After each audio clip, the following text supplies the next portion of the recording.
کبھی 10 منٹ عادت ہو جائے نا دعا مانگنے کی علیحدہ سے رات کو، حضور نے فرمایا جو فرض نماز کے بعد دعا مانگے اللہ اس کی قبول کر لیتا ہے۔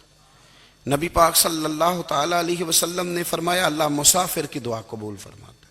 حضور نے فرمایا اللہ مظلوم کی دعا قبول فرماتا ہے۔ حضور نے فرمایا بیمار سے دعا کراؤ اللہ اس کی دعا قبول فرماتا ہے۔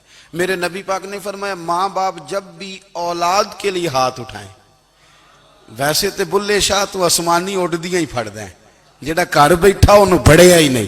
حضور فرمانے لگے ماں باپ جب بھی اولاد کے لیے دعا فرمائیں اللہ ان کی دعا کو قبول کرتا ہے۔ آپ اپنا تعلق بنائیں، دعا کے ساتھ، عبادت کے ساتھ، مصلی کے ساتھ رشتہ بنائیں، استغفار پڑھیں۔ صلاح الدین ایوبی صلیبی جنگوں میں تھے، رات کو مسجد اقصیٰ میں نماز پڑھی تو پریشان تھے۔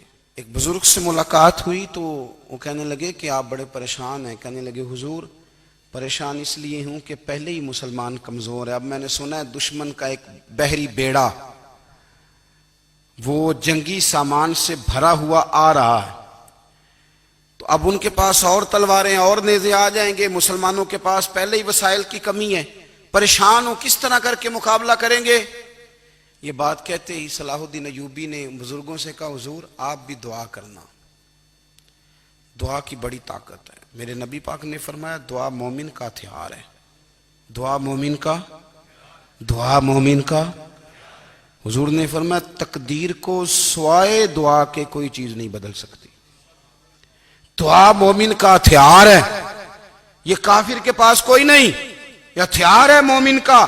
اللہ کرے آپ کو سمجھ آئے، پھر سنیں کئی بار کہہ چکا ہوں یہ ہتھیار ہے۔ کافر کے مقابلے میں جو تیرے پاس سب سے بڑا ہتھیار ہے وہ دعا ہے۔ دعائیں کرانی چھوڑ دی، کرنی چھوڑ دی، لینی چھوڑ دی۔ حضرت سیدنا انس بن مالک رضی اللہ تعالیٰ عنہ فرمایا کرتے تھے میں نے وہ رنگ دیکھا ہے جب حضور دعا مانگتے تھے اور حضور کی مقدس آنکھوں میں آنسو بھی ساتھ ہی بہا کرتے تھے، میں نے وہ انداز دیکھا ہے۔ تو صلاح الدین ایوبی بزرگ سے کہنے لگے آپ بھی دعا کیجئے، اور خود رونے لگے اور سر سجدے میں رکھ کے رونے لگے، اور عشاء سے لے کر فجر تک روئے، خوب روئے۔ صبح وہ بزرگ آئے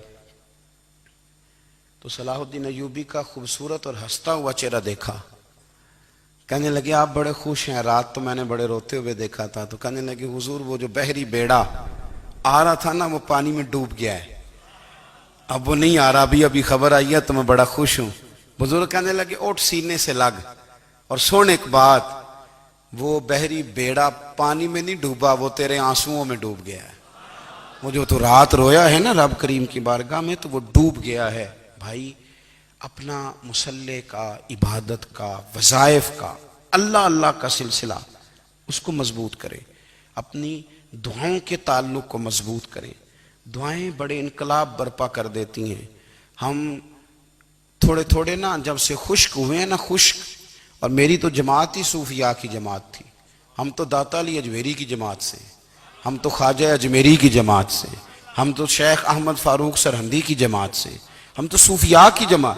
ہماری جماعت نے بھی وہ تعلق جو ہمارے بزرگوں نے بنایا تھا۔ بزرگ اللہ کے قریب کیسے جاتا ہے؟ ہمارے یہاں نا بہت سارے لوگ کہتے ہیں جی نظر ہو گئی تو کام ہو گیا۔ بھائی جو بخاری مسلم میں طریقہ ہے نا اللہ کا قرب پانے کا وہ تو نفل ہے۔ نبی کریم علیہ السلام نے فرمایا بندہ نفلوں کے ذریعے رب کے قریب جاتا ہے، اور اتنا قریب جاتا ہے کہ پھر اللہ اس کی زبان بن جاتا ہے، اللہ اس کی آنکھیں بن جاتا ہے، کان بن جاتا ہے، ہاتھ اور پیر بن جاتا ہے۔ تو یہ تو عبادت ہے، یہ تو اللہ کی بارگاہ کی حاضری ہے جو آپ کو اللہ کے قریب کرے گی۔ تو نماز کو اہمیت دے کے ادا کریں، نمازیں موبائل بند کر کے ادا کریں۔ لیکن نا کچھ لوگ کہتے ہیں مجھے ٹائم نہیں ملتا نماز کا، تو میں کہتا ہوں یہ آپ نے بڑی جرت کی بات کی ہے۔ مجھے کو میرا پیر بھائی کہہ دینا میرے پاس ٹائم نہیں آپ کو ملنے کا، تو میں کہتا ہوں آج کے بعد آنا ہی نہ۔ تو کیا سمجھتا ہے تو بہت بڑا آدمی ہے، تیرے پاس ٹائم نہیں ہے اور ہمیں ملنے کا ٹائم، موج کر۔ تو آپ نے اللہ رسول کو کہہ دیا ٹائم نہیں۔ اور عجیب فلسفہ ہے نا، کہا جائے نماز پڑھنے آؤ تو کہتے ہیں کپڑے ٹھیک نہیں، اور کہا جائے کہ آؤ ذرا دعوت پہ چلیں تو کہتے ہیں 1 منٹ ٹھہر میں کپڑے بدل کے آیا۔ نماز کے لیے کہا تو کہتے ہیں ٹھیک نہیں، دعوت کے لیے کہا تو کہتے ہیں میں ذرا تیاری کر لوں، یوں جانا مناسب نہیں۔ یہ معاملہ ٹھیک نہیں۔ رب تو فرماتا ہے کہ جب تو مسجد میں آ تو زینت اختیار کر کے آ، خوب ذوق سے دعا مانگیں، خوب شوق سے نماز پڑھیں، خوب استغفار کا مزاج بنائیں۔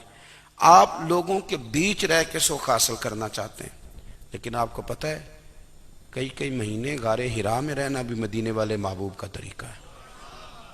ہر سال اعتکاف بیٹھنا الگ سے، یہ بھی حضور کا طریقہ ہے۔ مسجد نبوی کے اندر دروازہ کھلتا تھا نبی کریم کا، پر گھر کے اندر نفل پڑے نبی پاک، اور حضور فرماتے ہیں کچھ نفل نماز گھر میں بھی پڑھا کرو، گھر کو قبرستان نہ بناؤ۔ ہمارا گھر اللہ کے ذکر سے آباد ہوگا،